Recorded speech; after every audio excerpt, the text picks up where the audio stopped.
Apat na klase ng kaibigan na dapat mong iwasan.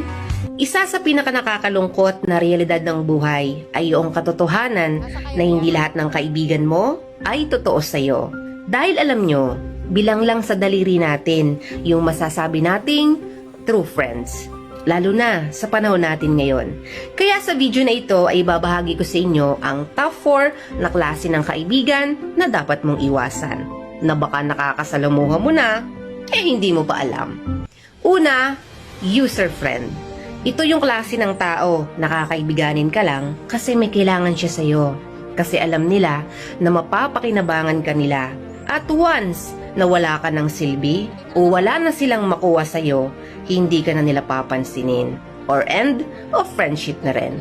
At pangalawa, fake friend.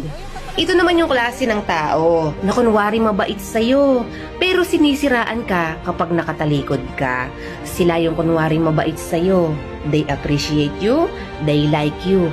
Pero ang totoo, insecure sila sa'yo at hihilahin ka nila pababa at hindi papayag na malamangan mo sila. Marami yan, nagkalat kung saan-saan. Kaya be wise sa mga taong iyong pakikisamahan. At pangatlo, destroyer friend. Ito yung tao na kinakaibigan ka kasi gusto nila malaman kung paano ka sisirain. Kukunin nila ang tiwala mo at aalamin lahat ng mga bagay-bagay tungkol sa'yo. Aalamin nilang lahat sa buhay mo nang sa ganon, yun ang gagawin nilang alas laban sa'yo. At panghuli, marites na kaibigan. Ito naman yung mga tao na kunwari concern sa'yo pero gusto lang makachismis. Gusto lang nilang updated sila sa latest chika ng buhay mo para may mapag-usapan at gawin kang topic sa iba pa niyang friends na marites din.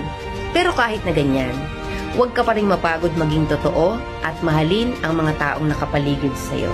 Pero huwag na huwag basta magtitiwala, lalo na sa mga bago mo palang nakikilala. At hanggat maaari, huwag kang maging tulad nila ha, dahil angat pa rin ang totoo at walang inaapakang ibang tao. Legit yan.